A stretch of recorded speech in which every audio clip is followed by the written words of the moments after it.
जो औरतें एनीमिक भी होती हैं, हमें बाकायदा तो टेस्ट वगैरह उनके करवाए जाते हैं। हमारे इलाके में जो खून की कमी का खास कर अमलातों में बहुत ही मसला है, बल्कि लड़कियों से मसला शुरू हो जाता है जब उनको मेंसेस आते हैं, खुराक सही नहीं ले रही होती, तो फिर आगे शादी होती है, फिर आगे ये मसले शुरू होते हैं, तो मसला बनते बनते पर डिलीवरी तक तो ज़्यादा ही मसला हो जाता है। सबसे ज़्यादा इस डिलीवरी में ब्लीडिंग ही का मसला जो होता है ना, वो ज़्यादा मतलब ख़तरनाक होता है कि उसकी रुकावट के लिए बंदे को पता होना चाहिए, जब जो भी डिलीवरी कर रहा है उसे पेचीदगी का पता होना चाहिए ना कि अगर ब्लीडिंग हो रही है तो ज़रा जान का खतरा है,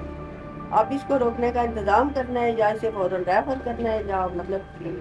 क्या करना है, ये फैसला बहुत मुश्किल होता है। इसके लिए जब से मेरी बहू साथ करने लगी है तो ज़रा काफ़ी अच्छा होता है, काफ़ी सहूलत होती है, राजामिट वगैरह लगा देते हैं, ब्लीडिंग इंशाल्लाह कम हो जाती है, फिर भी हो तो फिर रेफर करते हैं। मैं खुद पहले करती थी ना इस तरह, तो फिर इसमें यह है कि कुछ ना कुछ मसला हो जाता था,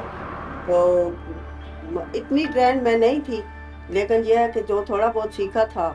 वो सफाई वगैरह का ख्याल रखना वो सारा तो हम करते थे, लेकिन कोई पेचीदगी कोई मसला कोई ब्लीडिंग का मसला हो जाता तो फिर अस्पताल रेफर करना पड़ता। फिर इसी में मुझे ये शौक था कि मैं अपनी को बेटी हो बहू हो मैं उसको सिखाऊं, फिर इसी शौक और जज्बे से मैंने अपनी बहू को भी आगे बढ़ने के लिए इसकी मदद की। जब शादी के बाद ही मैंने कहा कि ट्रेनिंग वगैरह बाकायदा ले ताकि सन्नत और काम की इजाज़त हो, बंदा ज़्यादा सीखे तो लोगों की मदद कर सके। ऐसा कोई इंजेक्शन हो ना कि मतलब जैसे हम घरों में जाते हैं, पेशेंट फुली होता है तो एकदम से अब आईवी तो नहीं कर सकते, ज़रा एकदम से वहाँ पूरा अमला तो नहीं होता, हम एक बंदा ही होता है, तो हम बच्चे को देखें यार, ये एक ऐसा इंजेक्शन हो फ़ौरन हम डिलीवर करें, अगर ब्लीड हो रहा है तो बंदा IM IG उसको दे सके फ़ौरन, जिससे पेशेंट भी स्टेबल हो जाए और जल्दी कवर हो जाए। टाइम नहीं होता क्योंकि IV के लिए हमें फ़ौरन से वैन का इशू होता है ढूंढना, कुछ पेशेंट फैटी होते हैं, कुछ कैसे मतलब बाहर पेशेंट की जल्दी वैन का तो नहीं ना होता कि जल्दी मिल जाए। खून अगर ज़्यादा होगा तो थोड़ा सा बढ़ भी गया तो फिर औरत जो है ना कि वो जान से नहीं जाएगी, और इसीलिए ज़्यादा से ज़्यादा यही कोशिश होती है कि